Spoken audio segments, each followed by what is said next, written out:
Você decidiu fazer uma cirurgia de mama. E aí vem a dúvida: qual a prótese ideal para você? Ai, que dúvida comum a tantas mulheres. Por isso hoje eu vou conversar com o Dr. Davis Albers, cirurgião plástico.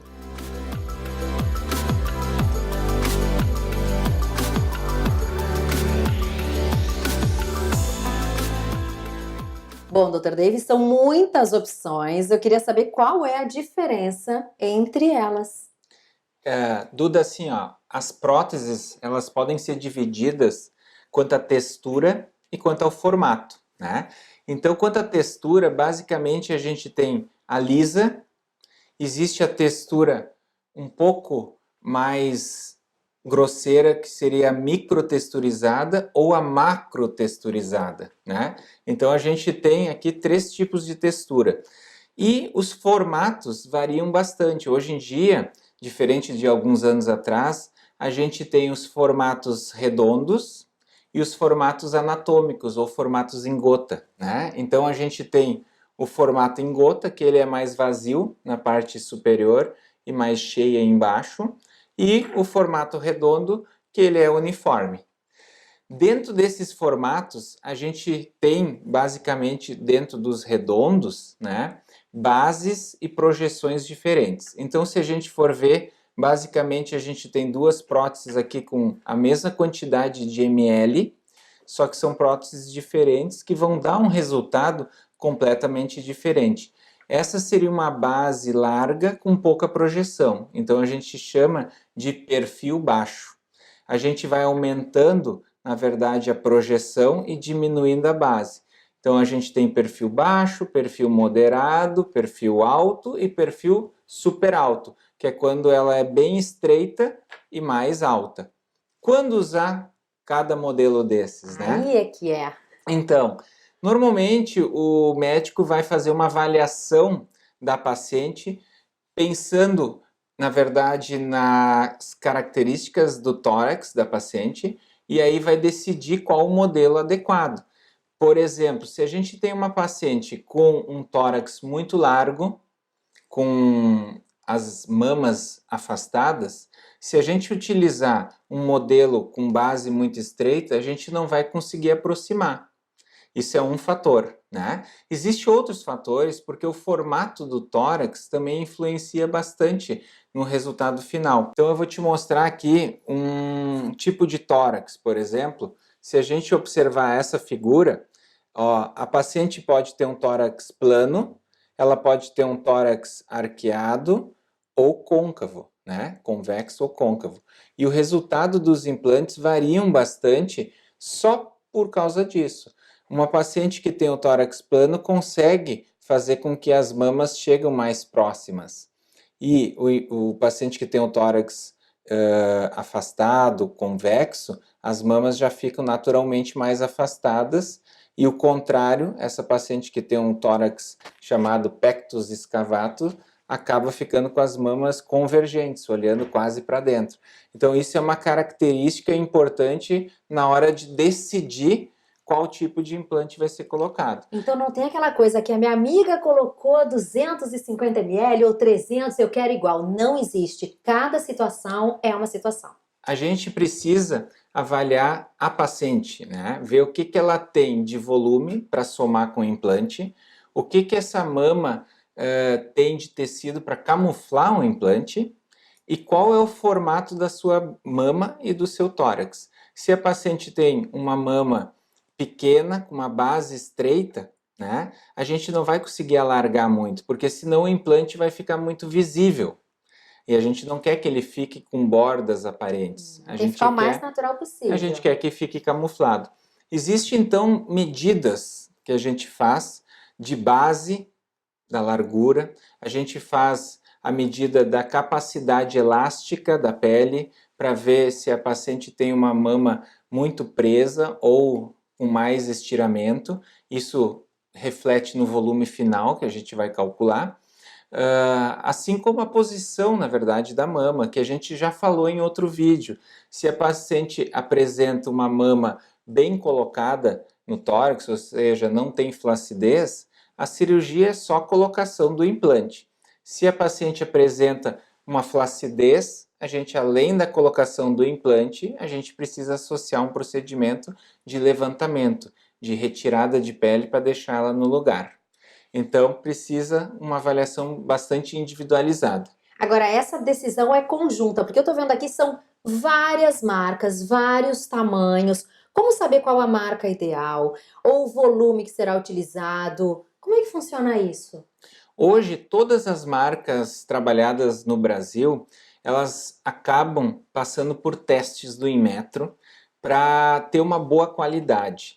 Desde 2010, a gente tem um teste e as pacientes podem ter a tranquilidade e a segurança de usar um implante com toda a segurança de tecnologia possível. Todos os implantes hoje são feitos com o mesmo tipo de silicone médico, que é um silicone coesivo. Ele não tem vazamento, ele é mais denso. Existe sim diferenças nessa camada externa, como a gente já explicou, existem implantes lisos, implantes com nanotextura, ou microtextura, ou macrotextura. Hoje em dia, existe uma preferência por próteses com macrotextura, porque os estudos mostram que tem uma incidência menor de contratura capsular, né? Que é digamos, uma reação do corpo, né? A cápsula, todas as pacientes formam quando se coloca um implante. Essa cápsula ela pode, em algumas pacientes, formar um tecido um pouco mais denso, mais forte, e a gente aí diz que é o encapsulamento, ou contratura capsular. Existem alguns graus, né? Um grau maior no segundo para o terceiro, existe sim um empedramento da mama, um pouquinho mais densa, e às vezes até necessita substituição. Essas próteses modernas, atualmente, existe uma incidência muito mais baixa desse problema. Se a gente pegar as próteses de 30, 40 anos atrás, a incidência de contratura girava em torno de 20 a 30% dos implantes colocados. Hoje a gente sabe que gira em torno de 1 a 2%. A gente vai avaliar se a paciente tem uma boa cobertura e escolher o plano adequado para colocar um implante. Se sabe que quando colocado abaixo do músculo, também existe uma incidência menor de contratura capsular. Então, tudo isso o médico vai decidir em conjunto com a paciente, vendo se a paciente deseja uma mama maior, mais visível, que chame mais atenção, ou ela procura uma mama mais natural, né? Hoje em dia, a gente utiliza os implantes para fins estéticos, normalmente redondos, dentro do perfil escolhido, moderado, ou alto, ou super alto, dependendo do que a gente precisa, se a gente precisa mais projeção ou mais preenchimento lateral.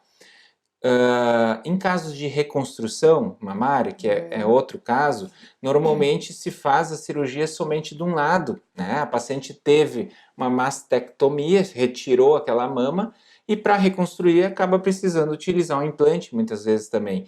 Nesse caso, a mama precisa ficar muito natural, porque na outra não é mexido. Ela normalmente tem uma mama um pouco caída, sem projeção, então se usa de preferência as próteses em gota ou as próteses anatômicas, porque essa região superior ela é menos preenchida, né? E então fica com um bojo maior embaixo, só que não é o resultado que as pacientes normalmente querem para fins estéticos. Ela quer ter um colo superior mais projetado, mais cheio, porém não artificial. E é aí que a gente precisa ver qual que é o plano adequado. Se a paciente apresenta mama suficiente para cobrir o implante, então a gente pode colocar um implante abaixo da própria glândula da paciente. Se a paciente não tem tecido para camuflar, a gente mede o que a paciente tem no polo superior de tecido, e se existe menos do que 2 centímetros de cobertura, a gente diz que o ideal é esconder atrás do músculo. Ah, perfeito. Agora eu tô vendo aqui, essa aqui, ó, por exemplo, tem 250 ml. Agora tem menor, tem maior, de quanto varia? Isso. Dependendo da marca, o silicone pode ir aumentando numa grade em torno de 20 a 25 ml.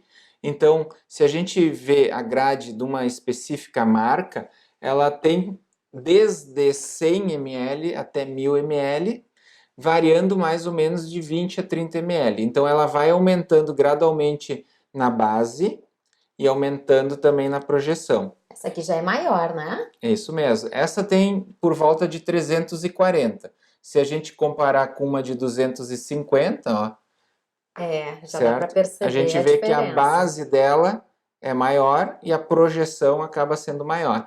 Então, em casos de assimetria mamária, quando a paciente tem uma diferença da mama de um lado para o outro, a gente tem a opção de colocar implantes diferentes para tentar deixá-las mais semelhantes, mas com o passar dos anos, a mama pode sofrer uma atrofia, uma perda, e o que vai se destacar mais a longo prazo é o implante. Então, de preferência, a gente sempre tenta não colocar implantes muito diferentes. Hoje a gente tem um recurso de utilizar a lipoenxertia. A gente já gravou um vídeo a respeito disso. A gente pode tirar gordura numa determinada área, seja no abdômen, no joelho, e a gente consegue fazer uma complementação na mama para aquela diferença de tamanho. Então a gente procura colocar os implantes com a mesma base, né, semelhantes, e a diferença complementar com algum enxertinho de gordura. Agora, tinha um papo há um tempo atrás que essa prótese deveria ser trocada de 10 em 10 anos. Como é isso hoje em dia?